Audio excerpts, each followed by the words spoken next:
여러분은 여러분의 삶을 돌아볼 때 내가 원하는 대로, 내가 소원하는 대로 내 삶이 이루어져 가고 있다고 생각하십니까? 그런 분은 참 극히 적을 것입니다.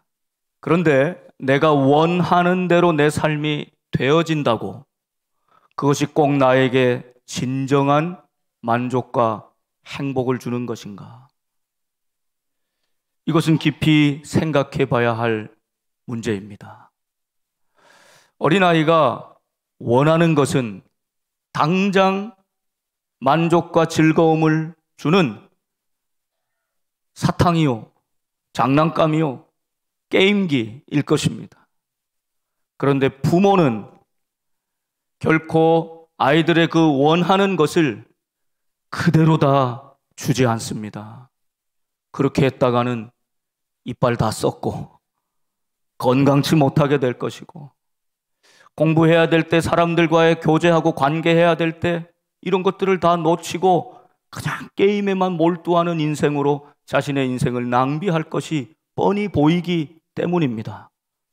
여러분, 우리는 그래서 연약하고 부족해 이런저런 것을 달라고 소원을, 우리의 내가 원하는 것을 구하지만 하나님께서는 우리에게 꼭 필요한 것을, 우리의 니드를 하나님의 때에 하나님의 방법으로 채워주십니다.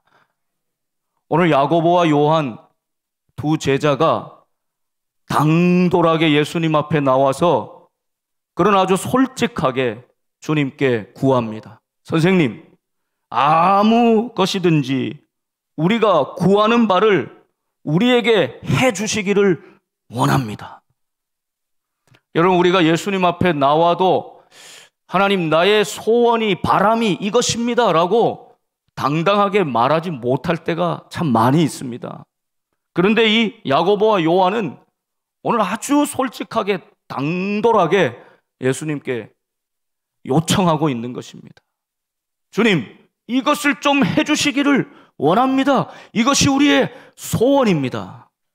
그런데 이 질문을 하고 있는 바로 앞에 예수님께서는 길을 가시다가 제자들에게 세 번째 예수님의 죽음과 부활을 말씀하십니다.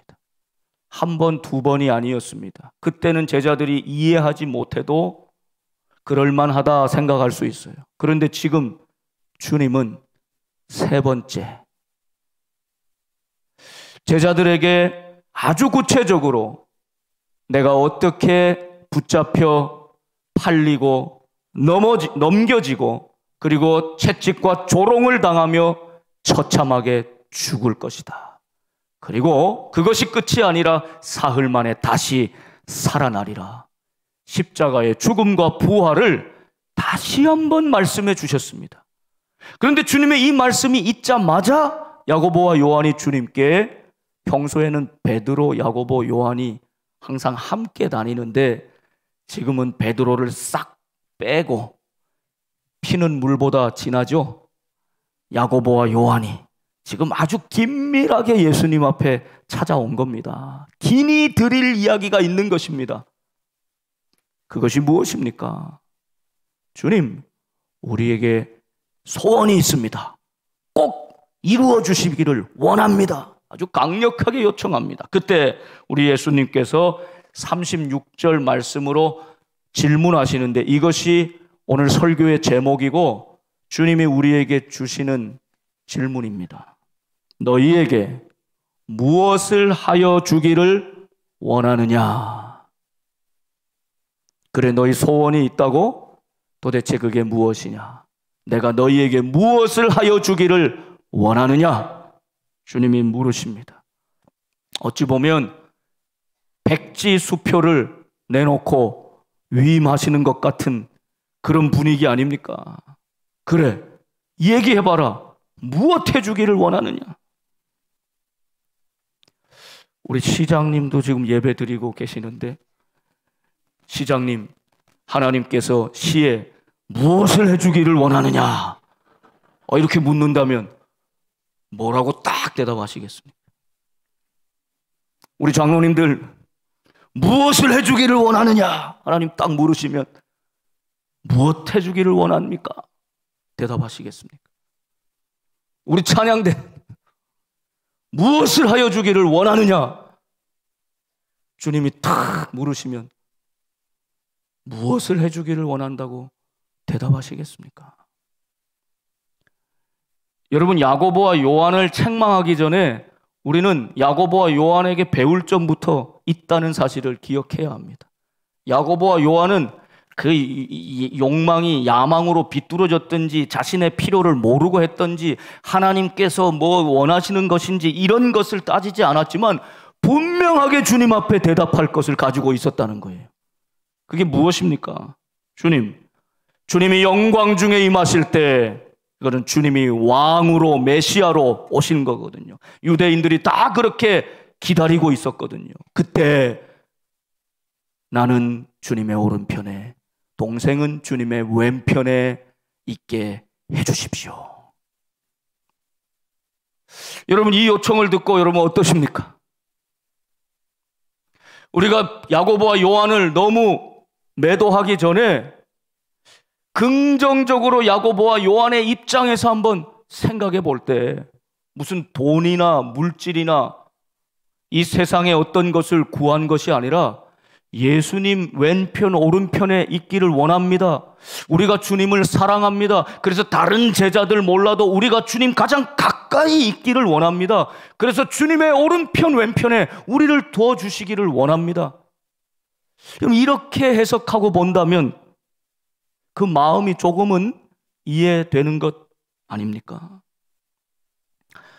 그런데 정말 야고보와 요한이 순전한 마음으로 주님을 너무 사랑해서 주님이 죽음에 처하는 십자가의 길을 가더라도 그 십자가 죽음의 길에도 제가 오른편 왼편에 있겠습니다. 이게 진짜 사랑하는 마음이잖아요. 제일 어려울 때, 제일 고난당할 때, 제일 힘들 때, 그때 오른편 왼편에 있겠습니다. 이러면 그의 진정성을 정말 믿어줄 텐데, 저들은 영광 중에 오실 메시아, 강력한 힘과 권세를 가지고 있어서 로마의 황제를 무너뜨리고 이 유대인들을 구원해줄, 해방시켜줄 정치적이고 군사적인 힘을 가진 메시아, 그 왕을 기다렸던 것입니다. 주님이 그 영광 중에 왕으로 오실 때, 그 높은 보좌에 앉으실 때, 그 힘을 가지실 때 우리가 오른쪽 왼쪽에 있게 해주십시오. 야고보 요한의 어머니도 마태복음에 보면 이런 청을 하지요. 그때 주님께서 그 마음을 잘 아십니다. 꿰뚫어 보십니다. 그리고 주님이 말씀합니다. 그래? 그게 너희의 want, 너희의 소망이냐? 그렇다면 내가 마시는 잔을 너희도 마실 수 있겠느냐? 내가 받는 세례를 너희도 받을 수 있겠느냐? 여러분, 여기서 잔은 죽음의 잔입니다. 인간의 죄악을 향하신 하나님의 심판, 진노의 잔입니다.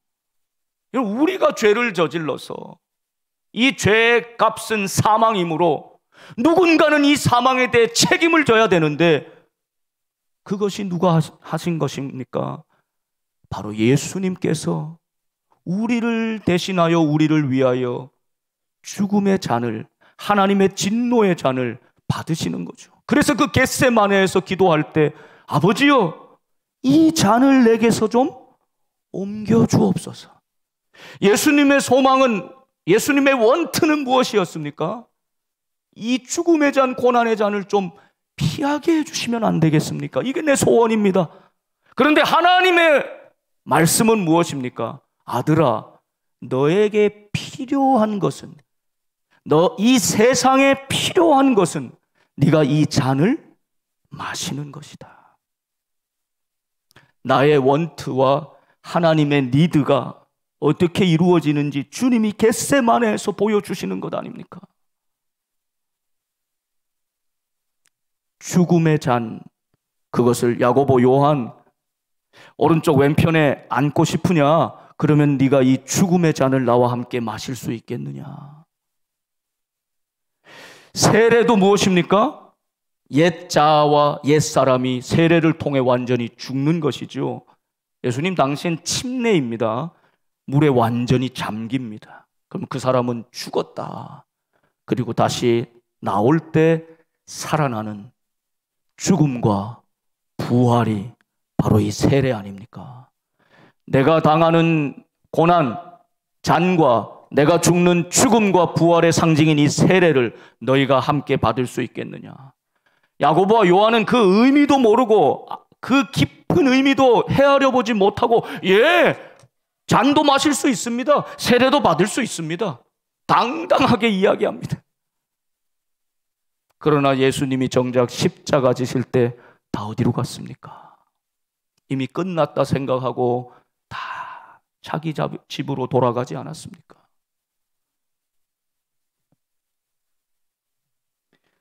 저들은 의미도 모르고 주님의 죽음의 잔과 세례를 함께 받을 수 있다고 호언장담합니다. 주님께서 그들에게 말합니다. 그래, 너희가 내가 마시는 잔 마시고 내가 받는 세례를 받을 수 있을지 몰라. 그러나 내 좌우편에 앉는 것은 내가 주는 것이 아니다. 오직 하나님만이 하신다. 하나님만 그 때를 아시고 누구인 줄 아시고 하나님만이 주관하시는 것이다. 이렇게 대답해 주셨습니다. 자, 이 사실을 10제자들이 들었어요. 특별히 베드로가 얼마나 화가 났겠습니까? 야고보와 요한 항상 같이 다녔는데 지금 베드로를 탁 제쳐두고 이 긴밀한 요청을 야고보와 요한이 주님 앞에 하였습니다. 41절 말씀 보면 10제자가 듣고 야고보와 요한에 대하여 화를 내거늘. 자기들만 주님의 오른편 왼편에 앉는다고? 도대체 이게 무슨 일인가? 분노하였다는 것입니다. 그러나 10제자의 마음에도 정말 예수님의 십자가와 고난과 죽음 그리고 부활의 의미를 깊이 알아서 분노한 것이 아니라 나를 빼놓고 너희들만 그런 작당을 했다는 것에 화가 난 것이죠. 나머지 10제자들도 똑같이 주님께서 메시아로 오실 때 우리도 한자리 하게 해주십시오 라는 마음은 동일하였다는 뜻입니다. 그 제자들을 향해서, 야고보 요한과 남은 제자들을 향해서 오늘 주님께서 말씀하십니다. 얘들아, 이 세상은 이방인의 집권자들이 주관한다. 고관들이, 높은 자들이 권세를 부리는 세상이다. 여러분, 이 세상은 힘의 논리로 돌아가고 철저하게 서열로, 계급처럼 서열로 움직이는 세상이다. 그래서 마치 여러분 군대식의 문화가 우리나라에 여전히 많이 지배하고 있는 모습을 보게 됩니다. 기업이든지 회사든지 사람이 모이는 곳에 여러분 보세요. 이등병 때 힘들게 훈련받고 고생하다가 일병 되면 조금 나아지고 상병 되면 좀 나아지다가 병장 되면 자기 마음대로 할 수 있는 겁니다. 꼭 이와 마찬가지로 여러분 대리일 때, 과장 됐을 때, 차장 됐을 때, 부장 됐을 때 임원 되면 별을 따는 것 같고. 왜 그렇습니까? 점점 올라갈수록 연봉이 올라갑니다. 누리는 혜택이 많아집니다. 힘을 가지게 됩니다. 인사권을 행사하게 됩니다. 재정권을 가지게 됩니다. 세상의 논리는 올라갈수록 힘을 갖는 것입니다. 그래서 그 자리에 자꾸 올라가기를 원하는데, 야고보와 요한아, 지금 내가 무엇 해주기를 원하느냐? 백지수표를 위임하는 주님이 말씀하실 때 야고보와 요한이 구한 것은 결국 그 높은 자리, 거기서 누리는 힘, 이거였던 것입니다. 그래서 주님이 내가 마시는 쓴 잔, 고난의 잔, 죽음의 잔, 죽는 세례, 죽음 없이 부활이 없다, 십자가 없이 영광이 없다, 너희가 그것을 아느냐? 그 골고다 언덕의 십자가 좌우편에 너희가 있을 수 있겠느냐?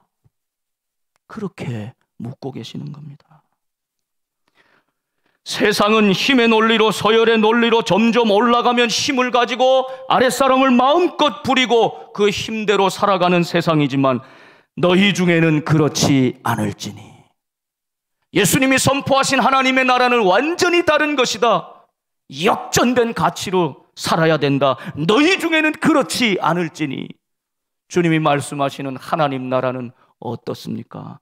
너희 중에 누구든지 크고다 하는 자는 너희를 섬기는 자가 되어야 하고, 너희 중에 누구든지 으뜸이 되고자 하는 자는 모든 사람의 종, 둘로스, 노예가 되어야 하리라. 세상 어디에도 여러분 이런 모습은 없습니다. 교회만이, 하나님의 백성만이 더 많은 사랑을 받고 더 많은 은혜를 받아서 목사요, 장로요, 직분자로 더 귀한 은혜를 받은 사람들이 더 점점 낮아져 물처럼 흘러 낮아져 예수님처럼 더 가난하고 더 연약하고 더 힘들고 더 아픈 사람들을 향하여 섬겨야 되고 도와야 되고 붙들어줘야 되고 세워줘야 한다. 가장 낮아져 땅처럼 낮아져서 나를 밟고 나를 디디고 예수님께로 가라고, 가장 낮은 곳에 우리의 몸을 낮추고 내 등을 밟고 예수님께로 나아가라고, 우리 자녀들에게 등을 내어주고 새가족들, 새신자들, 불신자들에게 우리의 발을 내어주고 그들을 섬기는 공동체는 교회밖에 없다는 것입니다. 오늘 우리에게 주님이 너희에게 무엇하여 주기를 원하느냐? 너희들은 너희가 원하는 것을 무엇이라고 말하고 있느냐? 그런데 그것이 너희에게 정말 필요한 것이냐? 아니 이 세상에 꼭 필요한 것이냐? 하나님 나라에 꼭 필요한 것이냐? 우리는 소원을 갖고 주님 앞에 나오지만 주님은 우리의 인생에 가장 필요한 것을 채워주시는 분임을 믿습니까? 그렇다면 주님의 말씀을 경청해야 합니다. 45절의 말씀입니다. 다 함께 읽겠습니다. 인자가 온 것은 섬김을 받으려 함이 아니라 도리어 섬기려 하고 자기 목숨을 많은 사람의 대속물로 주려 함이니라. 아멘. 예수님은 하나님이 나를 이 땅에 보내신 이유와 목적을 분명히 알고 계셨습니다. 인자가 온 것은 높아져서 너희가 생각하는 대로 영광 중에 오는 메시아 왕, 그래서 좌우편에 앉으면 뭔가라도 내게 유익과 이득이 올 것 같은 그 모습이 아니라 섬기는 종으로 왔다.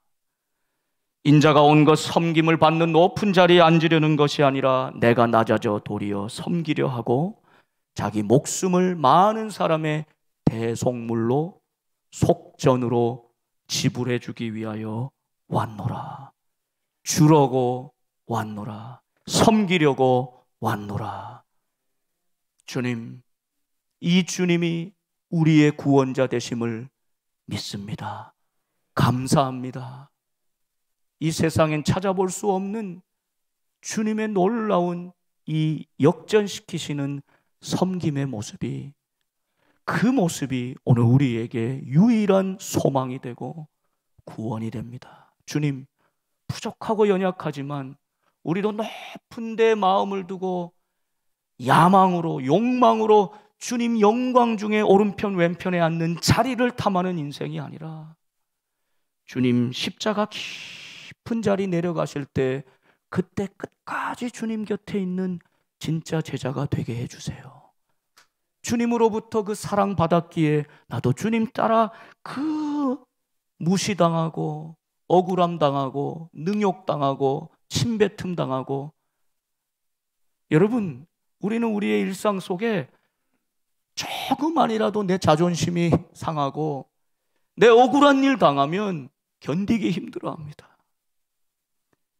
십자가, 섬김, 죽음 아무리 말씀하여도 내 삶 속에 조그만이라도 걸리는 일이 생기면 참지를 못합니다. 여전히 우리 모습은 이렇게 연약하지만 주님이 주님 따라 그렇게 낮아져 섬기는 자리로 내려가고, 주님이 내게 사랑의 속죄물로 당신의 생명까지 다 내어주신 그 은혜를 기억하면서 끝까지 주님 따라 섬기는 자, 세상을 살리는 자, 주는 자들이 될 수 있기를 간절히 소망합니다. 얼마 전에 제가 다큐멘터리 하나를 보았는데, 김장하라고 하는 어르신에 대한 이야기였습니다. 이분은 경남 사천 진주 쪽에서는 그야말로 모르는 사람이 없을 정도로 알려진 분이지만, 그분의 얼굴이나 그분의 목소리는 거의 알려져 있지 않습니다. 세상에서 많은 인터뷰를 제안해도 한 번도 인터뷰에 응하지 않고 조용히 자신의 삶을 살아갔던 분인데, 19살 때 한의사 자격증을 땄습니다. 23살 때부터 지역 고등학교 학생들에게 장학금을 주기 시작했습니다. 그리고 40살 되었을 때는 고등학교를 세웠어요. 8년 정도 열심히 학교를 세웠습니다. 자산 가치가 100억이 넘는 좋은 학교가 되었을 때 국가에 헌납하였습니다. 100년 전 이 땅에, 100여 년 전 이 땅에 백정들의 평등을 위해서 일어났던 형평운동이 있는데, 그 기념 사업을 조용히 지원했습니다. 경남 최초의 여성운동을 후원하기도 하였습니다. 친일 반민족 인명사전의 집필을 후원하였고, 지역 문인들을 후원하는 일에도 아낌없이 당신의 것을 나누었습니다.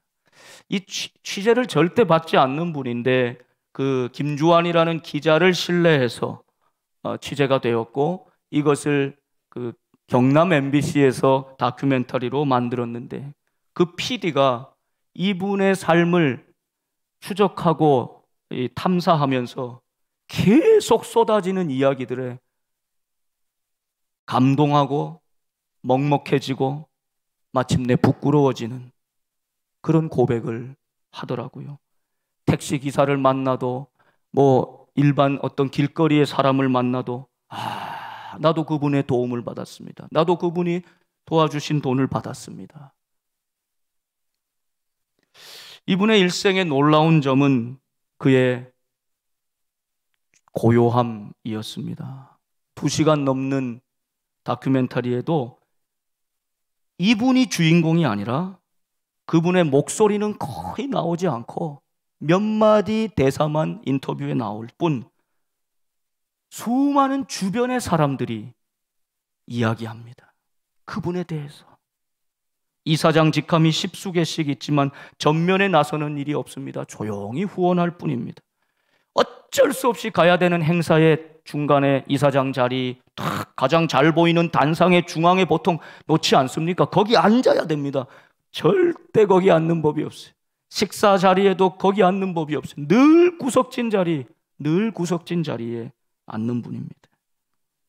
보이려고 하는 것이 아니라 그냥 삶이 그런 분입니다. 만일 이분이 돈으로 무엇인가 힘을 가지려고 했다면 전국에 이 잘되는 한의원을 구석구석에 세우고 의료재단을 세우고도 남았을 것입니다. 권력에 관심이 있다면 유력 정치인이 되고 국회의원도 몇 차례 되었을 것입니다. 대통령이 한번 보자고 하여도, 초청을 하여도 나란 일 하는 분 바쁜데 나 같은 사람 봐서 뭐하냐, 단칼에 거절합니다. 그는 그가 원하는 삶이 아니라 세상에 필요한 삶을 살았던 사람입니다. 지금 대법관으로 있는 법조인이 그분에 대해서 이렇게 이야기를 하다가 눈물을 흘리는 모습을 보았습니다. 그래서 내가 받은 이 사랑을 어떻게 갚을까요, 선생님? 그건 내가 준 것 아니다.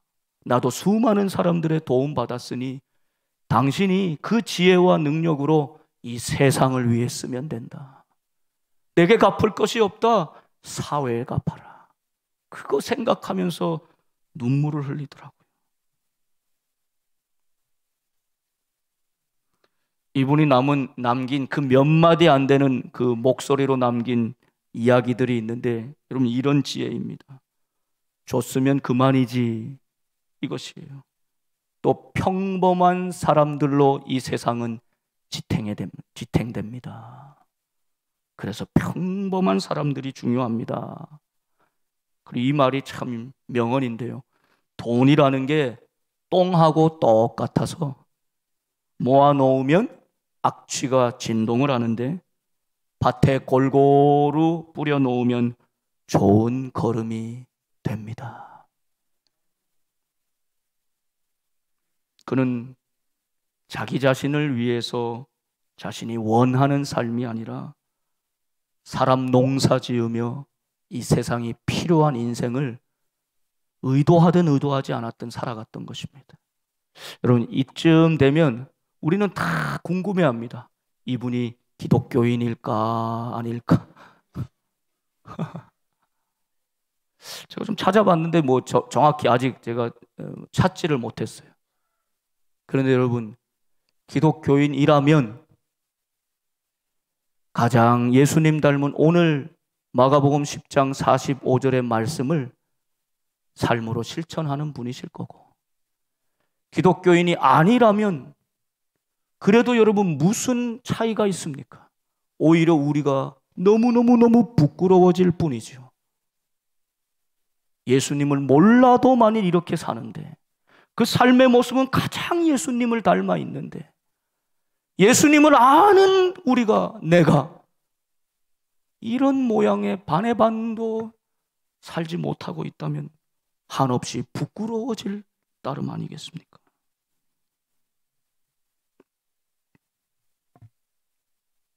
그분은 정오에 비치는 태양이 아니라 수백만 년 만에 등장해서 세상을 들끓고 요란하게 만드는 혜성이 아니라 은은한 달빛으로 살아가는 인생. 그렇게 달빛으로 남아 많은 사람들에게 은근히 잔잔히 조용히 선한 영향력을 미치는 인생. 인터뷰나 극구 사양하는 이분이 이 다큐멘터리가 나갔으니 수많은 사람들이 찾아가고 몰려가고 어떻게든 상을 준다 그러고 막 하는데요, 이 PD가 그런 말을 썼어요. 후일담입니다. 방송이 나간 후 알만한 여러 곳에서 김장하 선생을 만나 뵙고 싶다는 요청이 왔다. 큰 상을 제안한 곳도 있었다. 역시나 선생님께서는 단박에 모두 사양하셨다. 줬으면 그만이지, 내가 보답받을 필요 없고, 그러실 것이라 짐작은 하고 있었지만 겪을 때마다 감탄하게 된다. 어떻게 한치도 흔들리지 않고 잠깐도 고민하지 않을 수 있을까? 한때 불타오르는 영웅은 많다. 하지만 평생토록 조용히 남몰래 아름다운 태도를 지켜가는 영웅은 흔치 않다. 허락도 없이 다큐멘터리를 만들어 은퇴 후에 평온을 방해한 것이 죄송하지만 선생님께서는 여전히 고요하게 자신의 테두리를 지키고 계신다. 그저 감사할 따름이다. 김장하 선생께서 사부작 꼼지락 오래오래 건강하셨으면 좋겠다. 이 다큐멘터리의 제목이 아까 잠깐 보셨지만 어른 김장하. 진짜 어른이 무엇인가? 이 시대에 어른이 필요한 우리에게 어른의 삶을 보여주신 것입니다. 사랑하는 여러분, 오늘 예수님 앞에 와서 이렇게 해주기를 원합니다 강력하게 요청하였던 주의 영광 중에 임할 때 오른편 왼편에 주십시오 그랬던 야고보가 어찌 되었을까요? 그는 사도행전 12장에 나오는 처음 교회의 최초의 순교자가 됩니다. 그는 마침내 주님의 십자가와 부활의 진리를 깨달았고, 조기교회 박해가 있을 때 가장 먼저 그의 생명을, 주님께 받은 그 생명을, 주님의 섬김을 따라 자신의 인생도 던졌습니다. 마침내 하늘 보좌 주님 우편에 앉아 있게 된 것입니다. 계시록 3장 21절, 이기는 그에게는 내가 내 보좌에 함께 앉게 하여 주기를, 내가 이기고 아버지 보좌에 함께 앉은 것과 같이 하리라. 기도하겠습니다.